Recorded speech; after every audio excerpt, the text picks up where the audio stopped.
that happens only in Pakistan, sir. Khan صاحب کی باتیں آپ تک پہنچانا اس لیے بھی ضروری ہیں کہ یہ تاریخ لکھی جا رہی ہے. وہ لوگ جن کا جمہوریت سے کوئی تعلق نہیں ہے، پاکستان میں بڑے بڑے عہدوں پر بیٹھے ہوئے ہیں، انہیں لایا جاتا ہے، بٹھایا جاتا ہے، نظام کو اپنی مرضی سے سجایا جاتا ہے، اور یہ گردان آپ جتنی چاہیں لمبی کر سکتے ہیں کیونکہ یہی اس وقت حکم ہے کچھ لوگوں کا.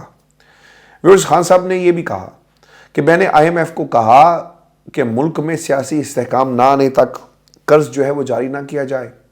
ملک میں سیاسی استحکام نہ آنے کی صورت میں قرضوں کے پیسے ضائع ہو جائیں گے. کس طرح؟ اس کی ایک چھوٹی سی مثال میں آپ کے سامنے رکھ دیتا ہوں. آگے بڑھیں گے اس کے بعد کہ جب ایک ایسی حکومت جس کے پاس پاپولر ووٹ بینک نہیں ہے، پولیٹیکل کیپٹل نہیں ہے خرچ کرنے کے لیے، اور کیپٹل بھی موجود نہیں ہے، تو پھر اس نے اپنی کارکردگی دکھانے کے لیے ادھار اور مانگے تانگے کی حکومت بنانی ہے. یہ ملاقاتیں جو شروع ہو گئی ہیں نا، پھر سعودی ولی عہد اور پھر اور بھی لوگ آئیں گے. کیوں؟ کشکول اب بڑا ہے. اسے بھرنے کے لیے آپ کو پیسے کی ضرورت ہے. جمہوریت ہوتی آپ لانگ ٹرم پالیسیز لے کر آئیں، حکومتوں کو چلنے دیں، ایسا نہیں ہوتا. شارٹ ٹرم پالیسیز کچھ لوگوں کو چلنے دینے کی بات کی جاتی ہے، کشکول بڑھایا جاتا ہے. معیشت کو چلانے کے لیے، پہیے کو حرکت میں لانے کے لیے قرضہ لیا جائے گا، اور جب قرضہ لیا جائے گا تو پھر حکومتیں کیسے چلیں گی؟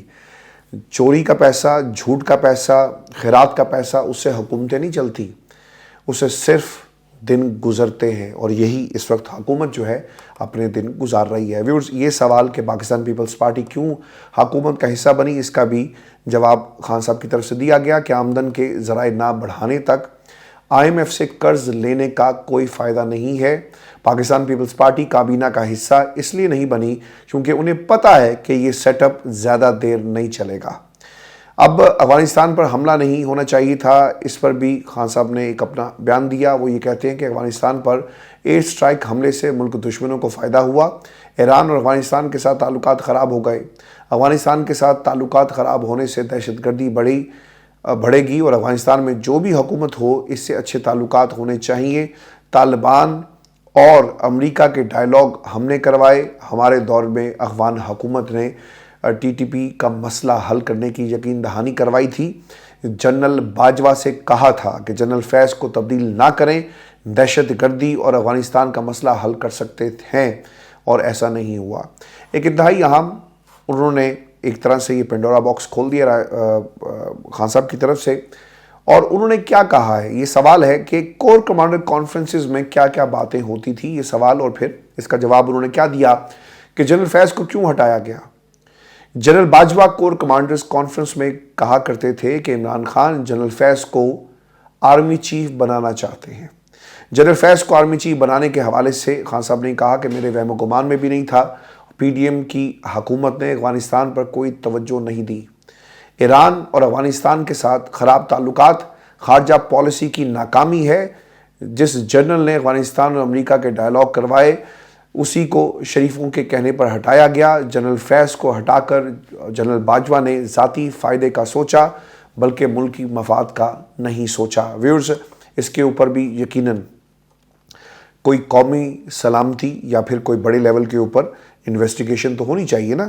یہاں پر القادری ٹرسٹ کے اس گھڑی کا معاملہ، توشہ خانہ، دیگر امور کے اوپر آپ لوگوں کو غداری کا سرٹیفکیٹ دے رہے ہیں، تمغے پہنائے جا رہے ہیں، لیکن جو تعلقات پاکستان کے خارجہ امور جس طرح سے خراب ہوئے، غلط پالیسیز کا نتیجہ، اس کا ذمہ دار کون ہے؟ اس لیے کہا جاتا ہے نا کہ جمہوریت کو مضبوط کرو. جب یہ فیصلے پارلیمان میں ہوں گے نا، جہاں پر عوام کی ول موجود ہوگی ان کے نمائندگان کی شکل میں، تو پھر فیصلے پاپولر ہوں گے، ان پاپولر فیصلے نہیں ہوں گے. پھر فیصلے ایسے ہی ہوں گے کہ آپ کی حکومت ختم ہوئی، آپ نے جو نئی حکومت ہے وہ مدعا پرانی حکومت پر ڈالے گی، اور جو چلا گیا اس پر سوال اٹھایا جائے گا. اور جو سوال اس وقت اٹھایا جانا چاہیے تھا جب وہ اقتدار میں تھا، اس وقت کسی میں ہمت نہیں ہوتی کیونکہ نظام موجود نہیں ہے. پاکستان تحریک انصاف کو کرش کرنے کی کوشش کی جا رہی ہے، خان صاحب کا یہ بھی کہنا ہے. اور PTI کو کرش کرنے کے لیے خان صاحب کہتے ہیں کہ مجھے ایک ہفتے میں 3 سزائیں دی گئی، لیکن کرش کرنے کا پلان فیل ہو گیا. یہ حکومت 5-6 ماہ سے زیادہ نہیں چلے گی. ایک انتہائی اہم پریڈکشن کی گئی ہے عمران خان کی طرف سے، اور انہوں نے 5 سے 6 ماہ کا وقت دیا ہے اس حکومت کو کہ اس سے زیادہ یہ حکومت نہیں چل سکتی. ذہنی طور پر 4-5 ماہ جیل میں رہنے کو تیار ہوں.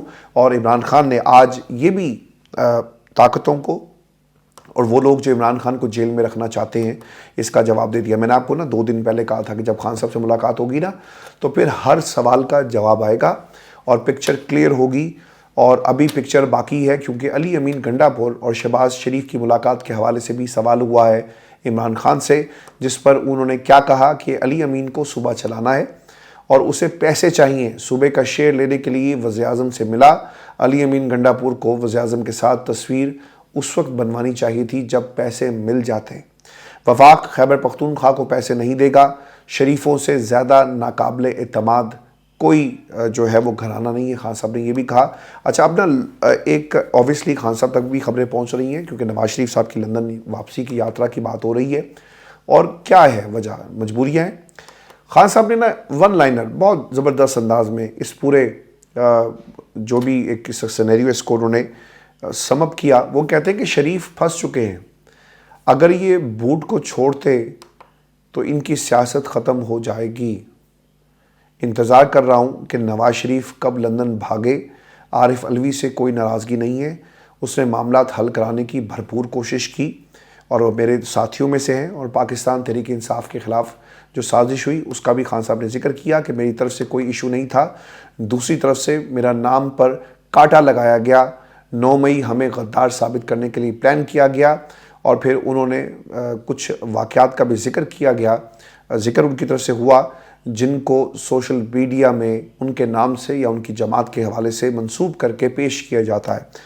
پوری دنیا میں ویورز ایک بات بہت ہی اہم ہے، جب بھی آپ کسی پر الزام لگاتے ہیں تو اگر دوسرا شخص ان الزامات سے انکار کرے تو ان الزامات کو آپ کو ثابت کرنا پڑتا ہے اور حتیق عزت اور پھر باقی معاملات بھی اٹھائے جا سکتے ہیں. ایک شخص الزام لگاتا ہے دوسرے شخص پر، وہ کہتا ہے کہ یہ جھوٹے ہیں. اگر آپ کے پاس کوئی ثبوت ہے تو آپ کو یہ ثبوت دینے پڑے اور اگر آپ ثابت نہ کر سکیں تو پھر آپ کو معافی مانگنا پڑتی ہے. جب میڈیا پہ کوئی خبر چلتی ہے تو دونوں طرف سے موقف لیا جاتا ہے. آپ کسی پر یک طرفہ الزام نہیں لگا سکتے. یہی عمران خان کا کہنا تھا کہ جو سوشل میڈیا اور باقی لوگوں سے منسوب بیانات ہمارے ساتھ جوڑے جاتے ہیں، کوئی یار ہم سے تو پوچھے کہ وہ ہمارے یعنی پاکستان تحریک انصاف سے اس کا کوئی تعلق ہے یا نہیں. بہت سارے ایسے اکاؤنٹس تھے جن کا پاکستان تحریک انصاف سے تعلق نہیں تھا جو ان کے ساتھ منسوب ہوئے اور جنہیں استعمال کیا گیا، لیکن پاکستان تحریک انصاف نے علن اعلان ان تمام اکاؤنٹ سے لا علمی اور لا تعلقی کا اظہار کیا کہ ان کا پاکستان تحریک انصاف کے ساتھ کوئی تعلق نہیں ہے. ویورز، اس ساری گفتگو سے ایک چیز واضح ہو گئی ہے کہ عمران خان اب بھی وہیں کھڑے ہیں جہاں پر آج سے سال پہلے وہ کھڑے تھے، یعنی گرفتاری کے بعد سزا، ان کا بیانیہ، اور اس میں کوئی تبدیلی نہیں آئی. اور وہ یہ آج بھی سمجھتے ہیں کہ پاکستان کی عوام ہی اصل طاقت کا سرچشمہ ہے اور آزاد خارجہ پالیسی ہو، مضبوط معیشت ہو، آپ کے ہمسایوں کے ساتھ تعلقات ہوں، امریکہ، افغانستان، دیگر معاملات، جب تک عوام کی طاقت سے لوگوں کو ان کا انتخاب کر کے ایوان میں پہنچایا نہیں جائے گا تو پھر کچھ لوگ، شخصیات ایک آئیڈوسنکریٹک ویریبل کی طرح ایکٹ کریں گے. آئیڈوسنکریٹک ویریبلز کیا ہوتے ہیں؟ یعنی انفرادیت، کسی فرد واحد کی سوچ اور فرد واحد کا یقیناً جو سوچنا ہے اسے پوری قوم پر، آپ کی پالیسیز پر مسلط کر دیا جائے. اس طرح کی سوچ اس وقت پاکستان کے اندر جو ہے وہ پائی جاتی ہے. ویورز، آنے والے دنوں کے اندر حالات جو ہیں وہ ہمیں خراب ہوتے ہوئے نظر آ رہے ہیں جہاں تک اس حکومت کا تعلق ہے. اور عمران خان ایک احتجاجی تحریک شروع کرنا چاہ رہے ہیں اور اس میں فضل الرحمان کو دعوت دی ہے، شیخ رشید کو بھی دعوت دی ہے کہ وہ آئیں اور اپنے کراؤڈ کے ساتھ آئیں تاکہ حکومت وقت اور وہ لوگ جو اس انتخابات کا وکٹم بنے، یعنی جیتے ہوئے تھے ہار گئے یا ان کے حق پر ڈاکہ مارا گیا، ان طاقتوں کے خلاف آواز جو ہے وہ بلند کی جائے. اور ویسے آپ کو یہ بھی خبر دے دیں کہ امریکی ایوان نمائندگان ہے جس میں عمران خان زندہ باد کے نعرے لگے ہیں.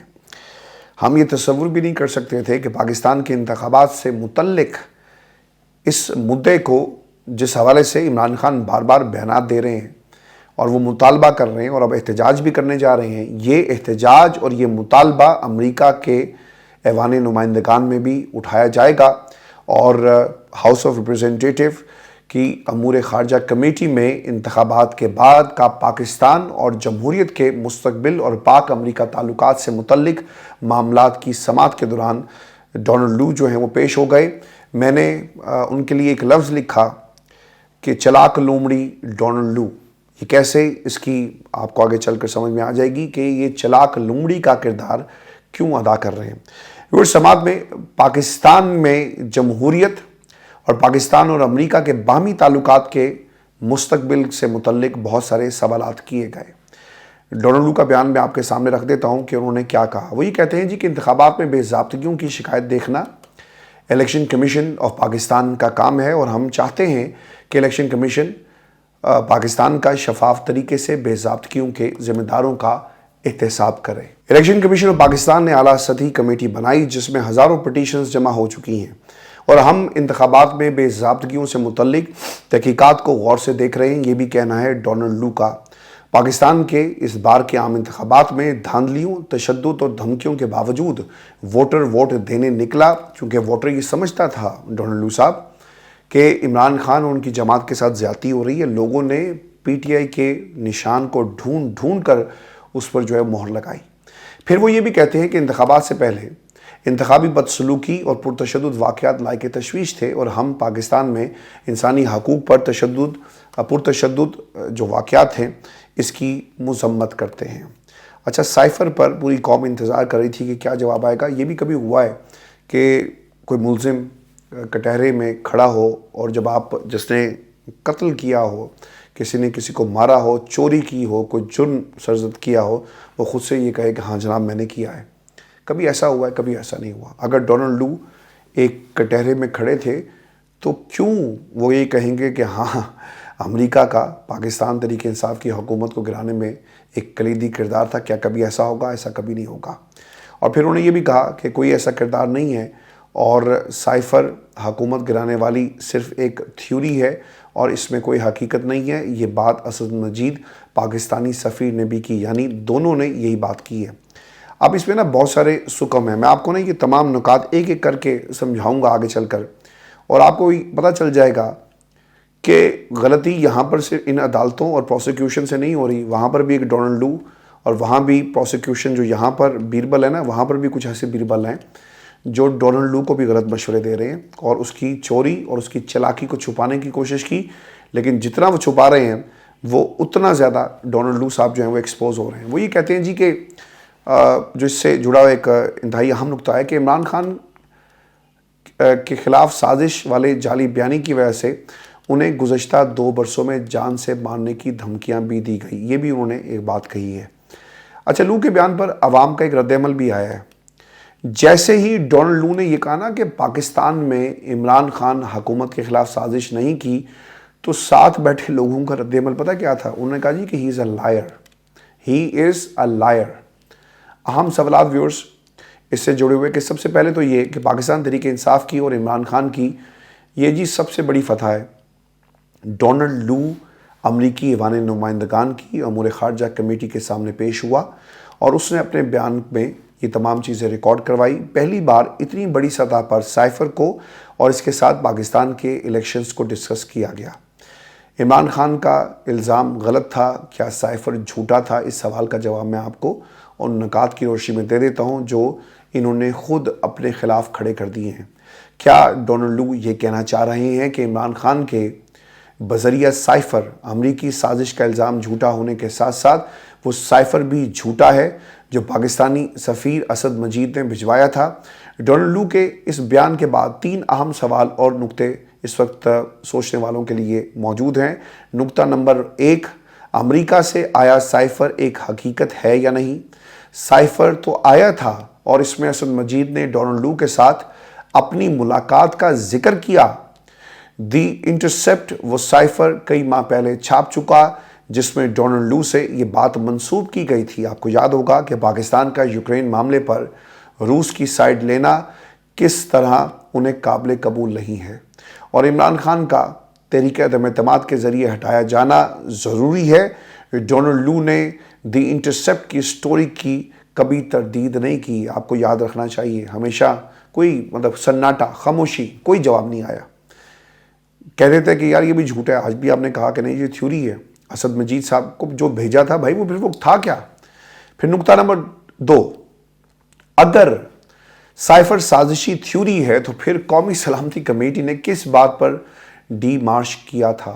یاد ہے نا آپ کو؟ قومی سلامتی، ڈونلڈ لو کے بیان نے تو ہماری قومی سلامتی کا بھی مذاق اڑا دیا، اس کمیٹی کا بھی۔ اسے کس نے اختیار دیا ہے کہ وہ ہمارے اندرونی معاملات میں سے مداخلت کرے؟ اور جو کچھ پاکستان کے اندر ہوتا رہا، ڈی مارچ ہوا، اس کے اوپر بھی جگ ہنسائی ہماری کروا رہا ہے۔ یہ سب سے اہم نقطہ ہے۔ قومی سلامتی کمیٹی 2 بار سائفر کو پاکستانی معاملات میں مداخلت قرار دے چکی ہے، اور عمران خان کے بطور وزیر اعظم آخری دنوں میں اس نقطے پر امریکہ کو ڈی مارچ بھی کیا جا چکا ہے۔ اب اگر یہ سارے کا سارا جھوٹ ہے تو پھر ڈی مارچ آپ نے کیوں کیا؟ قوم کو یہ ضرور بتائیں۔ پھر نقطہ نمبر 3، میں پوری کوشش اور ہمت کے ساتھ بیٹھا ہوں اور زور لگا کر یہ تمام نکات آپ تک میں پہنچا رہا ہوں۔ کچھ میں تھوڑی دیر کے لیے رک بھی جاتا ہوں، میں اس کے لیے معذرت چاہتا ہوں، لیکن انشاءاللہ 2-3 روز میں یہ سلسلہ مزید مضبوط ہو جائے گا۔ اب ویورز، یہ جو اگلا نقطہ ہے کہ اگر سائفر بیانیہ جھوٹ ہے تو پھر عمران خان کو سزا کیسے ہو گئی؟ ٹھیک ہے نا؟ اگر ڈونلڈ لو یہ کہہ رہا ہے ہاؤس آف ریپرزینٹیٹیو میں کہ یہ تھیوری ہے جی، کچھ نہیں تھا، تو آپ نے عمران خان کو پھر کیوں بند کیا ہوا ہے؟ نکالیں باہر، بری کریں۔ کیا یہ عظمیٰ بخاری جیسے لوگوں کے لیے آپ نے بیان، اور عطا تارڑ جیسے لوگوں کے لیے ایک ریئیکشن دینے کے لیے سب کچھ کیا کہ ٹھیک ہے کھیلو اس کے اوپر؟ ایک اور اہم ترین سوال یہ ہے کہ اگر ڈونلڈ لو صحیح کہہ رہا ہے تو پھر عمران خان نے تو کوئی راز سرے سے فاش ہی نہیں کیا، کیونکہ سائفر بیانیہ بقول لو کے سازشی تھیوری ہے۔ عدالت عمران خان کو سازشی تھیوری کی بنیاد پر سائفر کیس میں کیسے سزا دے سکتی ہے؟ اس کا مطلب تو یہ ہوا کہ سائفر بھی جھوٹ ہے اور عمران خان پر لگایا گیا الزام بھی جھوٹ پر مبنی ہے۔ تو یہ تمام چیزیں بہت ہی امپورٹنٹ ہے جس بنیاد پر یہ سب کچھ جو ہے وہ کیا جا رہا ہے۔ ویورز، اگلا سوال یہ ہے کہ سائفر کا عدالت میں شیئر کیا جانا کتنا ضروری ہو گیا ہے؟ اب یہ ذمہ داری ہے پاکستان کے اداروں کے اوپر کہ وہ اس سائفر کو شیئر کریں، اور عدالتوں پر بھی یہ ذمہ داری ہے کہ اس سائفر کو پبلک، یعنی جو کچھ لکھا ہوا ہے اسے قوم کے سامنے رکھا جائے منوعاً، کیونکہ اب یہ ہماری قومی سلامتی کا معاملہ ہے۔ ڈونلڈ لو کے اس بیان کے بعد اور بھی یہ ضروری ہو گیا کہ سائفر کیس میں اپیل سننے والی اسلام آباد ہائی کورٹ کو سائفر دکھایا جائے، اور اس بات کا تعین پہلے کیا جائے کہ آخر سائفر میں تھا کیا۔ ہائی کورٹ نے بھی یہی سوال اٹھایا ہے کہ سائفر دیکھے بغیر ٹرائل جج نے کیسے فیصلہ دے دیا؟ جب تک یہ نہیں پتہ چلے گا کہ سائفر میں کیا ہے اور عمران خان کیسے اس بات کو لیک کرتے ہیں، جرم کا تعین جو ہے وہ نہیں کیا جا سکتا۔ ویورز، ایک اور سوال جو اس کے ساتھ جڑا ہوا ہے کہ ڈونلڈ لو کا بیان پروسیکیوشن ہائی کورٹ میں بھی پیش کرے گی، اور اگر کرتی ہے تو کیا وہ کہے گی؟ آپ کو بتا دیں کہ اس کے امکانات ہیں کہ امریکی کانگریس کی ذیلی کمیٹی کو دیے گئے ڈونلڈ لو کے بیان کو پروسیکیوشن اب بطور ثبوت اسلام آباد ہائی کورٹ میں پیش کرے، کیونکہ ہائی کورٹ نے یہ سوال اٹھایا تھا کہ کیا ڈونلڈ لو کو بطور گواہ عدالت میں پیش کیا گیا تھا۔ تاہم ہائی کورٹ کی یہ ثوابدید ہے کہ وہ اس بیان کو یہ کہہ کر تسلیم نہ کرے کہ یہ کسی عدالت میں دیا گیا بیان نہیں، اور نہ ہی عمران خان کو اس بیان پر یعنی جرا کا حق جو ہے وہ دستیاب تھا۔ لو کے بیان کی قانونی حیثیت پر بھی سوال اٹھ سکتا ہے، مگر غالباً امکان یہی ہے کہ پروسیکیوشن اس بیان کے ٹرانسکرپٹ اور ویڈیو کو بطور ثبوت عدالت میں پیش کرے گی اگلی سماعتوں پر، اور دفاع کا ایک اختیار راستہ جو ہے وہ کیا جائے گا۔ ویورز، اس سوال کا جواب بھی میں آپ کو دے دیتا ہوں کہ ڈونلڈ لو نے پاکستان کے انتخابات پر بھی سوال اٹھا دیا، اور اس کے اوپر عطا تارڑ صاحب بولتے نہیں ہیں۔ کیوں نہیں بولتے؟ یہاں پر آپ جو ہیں خاموش ہو جاتے ہیں۔ وہ یہ کہتے ہیں جی کہ الیکشن سے پہلے انتخابی بدسلوکی اور تشدد کے بارے میں ہم فکر مند تھے، دہشت گردوں کی بات کی گئی، پولیس اور سیاستدانوں کا اور گھرانوں کے رول کا ذکر کیا گیا، اجتماعات کا حوالہ دیا گیا، خواتین کے ساتھ، صحافیوں کے ساتھ جو بدسلوکی اور جس طرح سے انہیں تشدد کا نشانہ بنایا گیا اس کا بھی ذکر کیا گیا۔ تو کیا آپ اس کو بھی کہیں نہ کہیں رپورٹ کریں گے اور اس کے اوپر بھی کوئی کارروائی ہوگی؟ یہ وہ سوالات ہیں۔ موبائل ڈیٹا، انٹرنیٹ بندش، یعنی لو نے سائفر بیانی کو جھوٹا قرار دینے کے ساتھ ساتھ انتخابات میں جو بے-ضابطگیوں کو ایک اہم ایشو بھی قرار دے دیا ہے اور ہم اسے فراموش نہیں کر سکتے، چونکہ سائفر کا معاملہ جی بہت حد تک کلیئر ہے، اور جو دوسرا معاملہ تھا اس نے اس حکومت کی جو ساخت ہے اس کے اوپر بہت سارے سوالیہ نشان جو ہیں وہ چھوڑ دیے ہیں۔ ویورز، یہ آج کا ہمارا شو تھا، اپنے کمنٹس ضرور بھیجیے گا، چینل کو سبسکرائب کرنا مت بھولیں، اجازت دیجیے، اللہ نے کے بعد۔